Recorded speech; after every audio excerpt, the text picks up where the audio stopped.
Welcome back everyone. इस video में discuss करेंगे फिनेरिया के अंदर सेक्सुअल रिप्रोडक्शन के अंदर फीमेल रिप्रोडक्टिव ऑर्गन यानी कि आर्कीगोनिया के बारे में। कैसा आर्कीगोनिया का स्ट्रक्चर होता है, कैसे उसकी डेवलपमेंट होती है और फिर कैसे फर्टिलाइजेशन होती है। फर्टिलाइजेशन में एक मेल एंड फीमेल गैमीट की जरूरत होती है यहाँ पे। तो मेल गैमीट हमने देख लिया कि वो पहले ही बन चुका है, यानी कि जो आर्कीगोनियम है, जो एंथ्रीडियम था उससे एंथ्रोजोइड्स बन चुके हैं। अब आर्कीगोनिया में यहाँ पे एग सेल बनेगी या फिर ओवम बनेगा और फिर फर्टिलाइजेशन होगी। तो आज की वीडियो में हम ये आर्कीगोनियम के बारे में डिस्कस करेंगे। तो जो आर्कीगोनियम है या फिर आर्कीगोनिया है वो आर्कीगोनियल ब्रांचेस के ऊपर पैदा होते हैं। ठीक है, आर्कीगोनियल ब्रांचेस के ऊपर पैदा होते हैं। स्ट्रक्चर की अगर हम बात करें, यहाँ पे स्ट्रक्चर जो है जैसे एंथ्रीडियम का होता है वैसा ही है। इसके अंदर भी पेरिचिटियल लीव्स होते हैं बाहर की तरफ, फिर यहाँ पे पैराफाइसिस होते हैं और फिर आर्कीगोनिया होते हैं। ये एक मेच्योर आर्कीगोनियम का स्ट्रक्चर है जिसके अंदर कवर सेल होती है, वेंट्र कैनाल सेल एंड एग होता है। तो इसके स्ट्रक्चर की अगर हम देखें तो जो पुरुष शाखा थी, जो मेल ब्रांच है, मेल ब्रांच के आधार पर जो पार्श्व शाखाएं निकलती है, लेटरल ब्रांचेस निकलती है, उनके ऊपर ही क्या होते हैं, आर्कीगोनिया जो है वहां पे पैदा होते हैं। आर्कीगोनिया इन शाखाओं के शीर्ष के समूह में पैदा होते हैं। अब ये जो ब्रांचेस निकली हैं यहाँ पे, इनके जो शीर्ष होंगे उन वहां पे समूह के अंदर ये पैदा होते हैं। ये पत्तियों के एक समूह से घिरे होते हैं। ठीक है, ये पत्ती जो है उनके समूह से ही घिरे हुए होते हैं, जिन्हें पेरिचिटियल पत्तियों के रूप में जाना जाता है। पेरिफाइसिस भी आर्कीगोनिया के साथ में मौजूद होते हैं। ठीक है, ये मिलकर मौजूद होते हैं, इसमें इंटरमिंगल्ड होते हैं। ये जैसे कि एंथ्रीडियम के अंदर हमने देखा था, वैसे ही इसके अंदर भी पाए जाते हैं। अब इसके बाद आर्कीगोनियम का विकास कैसे होगा, ठीक है, कैसे आर्कीगोनियम का स्टेज बाय स्टेज विकास होगा, डेवलपमेंट होगी, वो हम देखेंगे। आर्कीगोनियम एक स्थायी कोशिका से विकसित होता है। एक सुपरफिशियल सेल होती है और उस सुपरफिशियल सेल को आर्कीगोनियल इनिशियल बोला जाता है।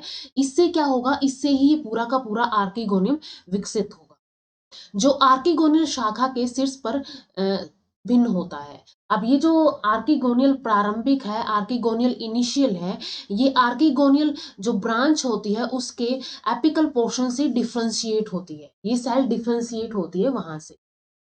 अनुप्रस्थ रूप से एक निचली कोशिका और एक ऊपरी कोशिका में विभाजित होती। अब ये जो आर्कीगोनियल इनिशियल था, यहाँ पे एक ट्रांसवर्स डिवीजन लगेगी ये वाली। इस ट्रांसवर्स डिवीजन की वजह से एक अपर सेल बन जाएगी, एक लोअर सेल में ये विभाजित हो जाएगी। पूर्व बार बार विभाजित होता है और आर्कीगोनियम का मूल भाग बनाता है, जो कि आर्कीगोनियल शाखा के ऊतकों में एम्बेडेड होता है। अब ये जो लोअर सेल है, ये बार बार विभाजित होके ये क्या बना लेगी, ये बना लेगी यहाँ पे ये यहाँ पे आर्कीगोनियल का जो मूल भाग होता है, स्टोक होती है, और स्टोक का भी जो एम्बेडेड पार्ट होता है उसको बनाना स्टार्ट कर देती है।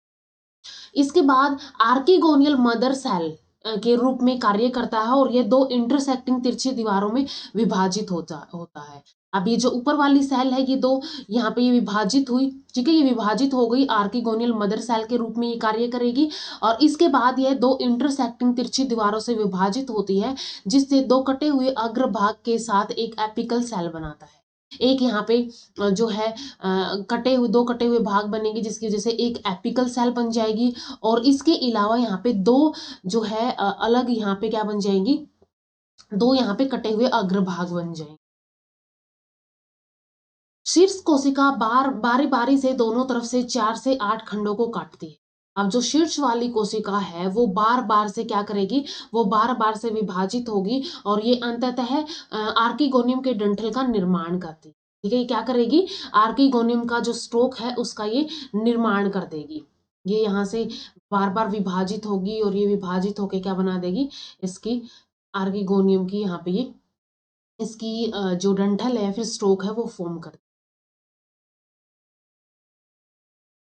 शीर्ष कोशिका तब 3 प्रतिच्छेदित तिरछी दीवारों से विभाजित होकर एक केंद्रीय अक्षय कोशिका के चारों ओर 3 परिधीय कोशिकाओं को काटती है। अब यहाँ पे जो है ये जो शीर्ष कोशिका थी, जिसको एपिकल सेल बोला जाता है, ये नीचे वाली कोशिकाएं तो क्या बना देंगी, नीचे वाली कोशिकाएं तो स्टोक सेल बना रही है। ऊपर वाली कोशिका की अगर हम बात करें, जो शीर्ष कोशिका या फिर एपिकल सेल है, एपिकल सेल अब 3 प्रतिच्छेदित तिरछी दीवारों से विभाजित होकर एक केंद्रीय अक्षीय और कोशिका के चारों ओर 3 परिधीय कोशिकाओं का निर्माण करती है। तो यहाँ पे बीच में क्या बन जाती है, बीच में यहाँ पे एक्सियल सेल बन जाती है और बाहर की तरफ यहाँ पे पेरिफेरल सेल बन जाती है। परिधीय कोशिकाएं एंटीक्लाइनक रूप से दो में विभाजित होती है। अब ये पेरिफेरल सेल है, ये फिर से विभाजित होगी एंटीक्लाइनली और ये दो में विभाजित हो जाती है। इस प्रकार बनाई गई 6 जैकेट कोशिकाएं वेंट्र की एक परत वाली दीवार को जन्म देती है। अब ये बार बार डिवाइड हो गई, ये क्या बना देगी, ये एक वेंट्र की दीवार को जन्म दे देगी जो आगे के विभाजनों द्वारा डबल स्तरित हो जाती है। यानी कि कैसी हो जाएगी, 2 लेयर्ड की हो जाएगी। पहले एक लेयर की थी, फिर ये डिवाइड होके 2 लेयर की बन जाएगी। फिनेरिया में गर्दन अक्षीय कोशिका के व्युत्पन्न से विकसित होती है, न कि जैकेट कोशिकाओं के विभाजन से, जैसे कि हिपैटोप्सिडा के अंदर होती है। ठीक है, फिनेरिया के अंदर क्या होता है, जो यहाँ पे गर्दन कोशिकाएं होती है, यानी कि जो नेक कैनाल सेल होती है, नेक कैनाल सेल जो है ये फिनेरिया में ये क्या होती है, गर्दन अक्षीय कोशिकाएं व्युत्पन्न से विकसित होती है, ना कि जैकेट कोशिकाओं से। ठीक है, जैसा कि हिपैटोस्पिडा के अंदर होता है, वहां पे जैकेट कोशिकाओं से विभाजित होकर ये बनती है। अक्षीय कोशिका एक बाहरी प्राथमिक आवरण कोशिका और एक आंतरिक केंद्रीय कोशिका में अनुप्रस्थ रूप से विभाजित हो जाती है। अब फिर से क्या करेगी, ये जो बीच में ये सेल थी, सेंट्रल सेल थी या फिर एक्सियल सेल थी, ये फिर से क्या करेगी, डिवाइड होके एक तो यहाँ पे बाहरी प्राइमरी ये आवरण कोशिका बना लेगी और एक आंतरिक केंद्रीय कोशिका यहाँ पे बना लेती है। फिर क्या होगा, यहाँ पे अनुप्रस्थ दीवार द्वारा बाहरी प्राथमिक गर्दन नलिका, ठीक है, गर्दन नलिका कोशिका और एक आंतरिक प्राथमिक वेंट्र कोशिका में विभाजित हो जाती है। ठीक है, ये जो बनी थी अब ये क्या होगी, ये फिर से प्राइमरी यहाँ पे ये बन जाएगी, एक तो यहाँ पे वेंट्र सेल बन जाएगी और यहाँ पे नेक कैनाल सेल यहाँ पे बन जाती है। प्राथमिक नेक कैनाल सेल नेक कैनाल कोशिकाओं की एक पंक्ति बनाने के लिए अनुप्रस्थ विभाजन से गुजरती है, जो कि गर्दन के निचले और मध्य भाग पर कब्जा कर लेती है। अब ये नेक कैनाल सेल क्या करेंगी, ये नेक कैनाल सेल जो है ये ट्रांसवर्स डिवीजन से फिर से विभाजित होकर ये बना लेंगी पूरी की पूरी, यहाँ पे ये सेल बना लेंगी नेक कैनाल सेल, जो कि निचले और मध्य भाग पर में प्रेजेंट होती है। निचले में और मध्य भाग में ये पाई जाती है। इस स्तर पर प्राथमिक आवरण कोशिका एक शीर्ष कोशिका के रूप में व्यवहार करती है। अब ये जो प्राथमिक आवरण कोशिका थी यहाँ पे, यानी कि जो कवर सेल यहाँ पे बनी थी, ये वाली कवर सेल, ये कवर सेल क्या करेगी, ये एक शीर्ष कोशिका के रूप में व्यवहार करेगी, यानी कि एपिकल सेल रूप के रूप में ये व्यवहार करती है। इसके 4 कट फेस होते हैं। ठीक है, इसके क्या होते हैं, 4 कटिंग फेस होते हैं। और इसके बाद ये जो 3 पार्श्व चेहरों के व्युत्पन्न गर्दन की जैकेट बनाते हैं, जबकि चौथे बेसल चेहरे की गर्दन नलिका कोशिकाओं की एक पंक्ति बनाती है। अब यहाँ पे जो 4 कटिंग फेजेस थे, इसके 4 कटिंग फेजेस में से 3 पार्श्व चेहरों के जो 3 फेज थे, वो क्या करेंगे, गर्दन की जैकेट बना लेते हैं। ठीक है, ये वाली जो है ये यहाँ पे इसकी जैकेट बनाना स्टार्ट कर देते हैं।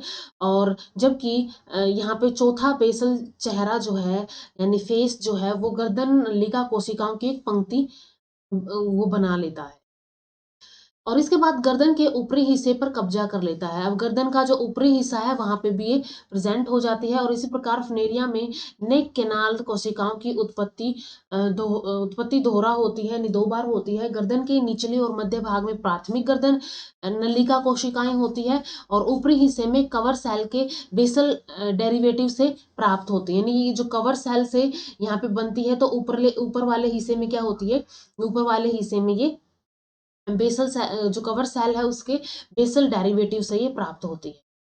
प्राथमिक वेंट्र सेल का एक अनुप्रस्थ विभाजन एक वेंट्र कैनाल सेल से और एक अंडे को जन्म देता है। अब यहाँ पे दोबारा से फिर विभाजन होगा, तो यहाँ पे एक वेंट्रल कैनाल सेल बन जाएगी। ठीक है, यहाँ पे क्या है, एक वेंट्रल कैनाल सेल और एक एग सेल यहाँ पे बन जाती है। इसके बाद मेच्योर आर्किगोनियम के स्ट्रक्चर की अगर हम बात करें, इसमें एक स्टोक होता है, एक स्वेलन वेंटर होता है और एक यहाँ पे लंबी यहाँ पे नेक यानी कि गर्दन पाई जाती है। आर्किगोनियल जैकेट वेंटर क्षेत्र से डबल स्तरित और गर्दन क्षेत्र में सिंगल स्तरित होती है। यहाँ पे तो ये डबल क्षेत्र स्तरित होती है जो वेंटर वाला हिस्सा है, लेकिन यहाँ पे क्या है, ये सिंगल स्तरित होती है, सिंगल लेड होती है। गर्दन में 6 या अधिक नेक कैनाल कोशिकाओं की एक पंक्ति होती है। या गर्दन के अंदर यहाँ पे नेक कैनाल सेल 6 या फिर इससे अधिक पाई जाती है। वेंटर में एक वेंटर कैनाल सेल और एक एग सेल पाई जाती है। इसके बाद यहाँ पे एग सेल बन गई है, एंथ्रोजोइड बन चुके थे, पहले ही हमने पिछली वीडियो में डिस्कस किए थे। अब फर्टिलाइजेशन होगी। फर्टिलाइजेशन कैसे होती है?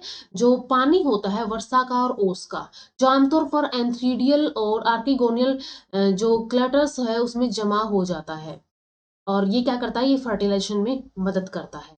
एंथ्रीडियल की शीर्ष कोशिका जो ओप्रकुलम बनाती है पानी को अवशोषित करती है और फट जाती है। सर्पिल रूप से कुंडलित बाइफ्लैजिलेटेड एंथ्रोजोइड एंथ्रीडियम से फ्री हो जाते हैं और अभी भी एक पुट्टिका के भीतर संलग्न होते हैं। पुट्टिका अंततः पानी में घुल जाती है और एंथ्रोजोइड मुक्त हो जाते हैं। ये हमने एंथ्रीडियम के केस में देखा था वहां पे। उसी समय नेक कैनाल सेल में आर्किगोनियल की वेंटर कैनाल सेल पतित हो जाती है और एक म्यूसिलेजिनस मास बनाती है। ठीक है, नेक कैनाल सेल क्या करेगी, आर्किगोनियम की ये क्या करेगी, वेंटर कैनाल सेल ये जो है डिस्ट्रॉय हो जाएगी और एक म्यूसिलेजिनस मास यहाँ पे बना लेगी। अब जो म्यूसिलेजिनस मास बना है यहाँ पे, वो क्या करता है, वो पानी को अवशोषित करता है और परिणाम स्वरूप गर्दन के शीर्ष पर मौजूद आवरण कोशिकाएं अलग हो जाती है, यानी कि कवर सेल अलग हो जाएगी। इस प्रकार एंथ्रोजोइड के प्रवेश के लिए एक मुक्त मार्ग बन जाता है। तो एंथ्रोजोइड जो है ऐसा पोर्शन था, यहाँ पे ये वेंटर था और इसमें क्या कर जाएगा, कवर सेल हटने के बाद ये एंटर कर जाएगा।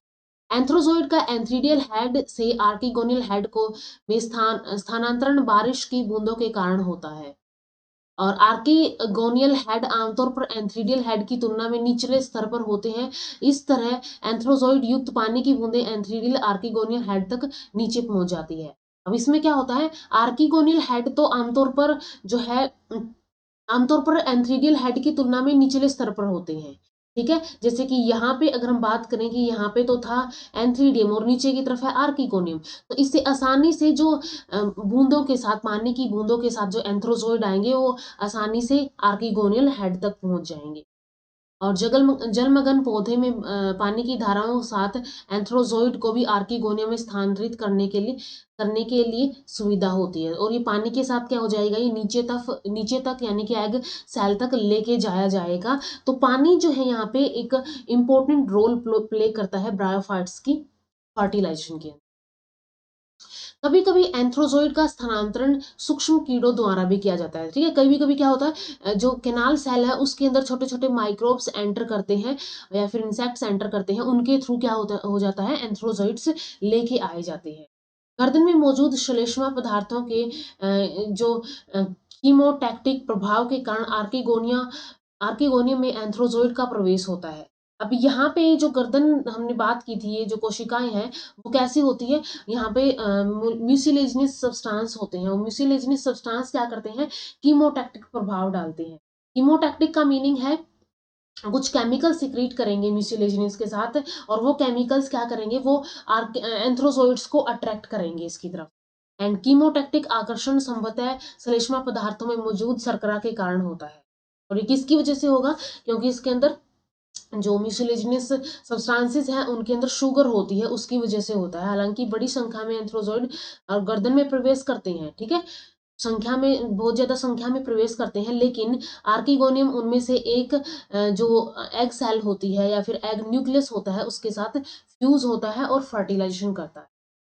तो यहाँ तक हमने आर्किगोनियल ब्रांच के बारे में डिस्कस कर लिया है, कैसे फर्टिलाइजेशन होती है। फर्टिलाइजेशन के बाद जाइगोट बनेगा डिप्लॉइड, और इस जाइगोट से स्पोरोफाइट बनेगा। ठीक है, इस जाइगोट से क्या बनेगा, इस जाइगोट से ही स्पोरोफाइट बनेगा। तो नेक्स्ट वीडियो में हम स्पोरोफाइट के बारे में डिस्कस करेंगे। तो मिलते हैं नेक्स्ट वीडियो के अंदर। वीडियो अगर हेल्पफुल लगी हो तो लाइक कीजिए, शेयर कीजिए अपने फ्रेंड्स के साथ, एंड चैनल को सब्सक्राइब कर लीजिए। Thank you so much.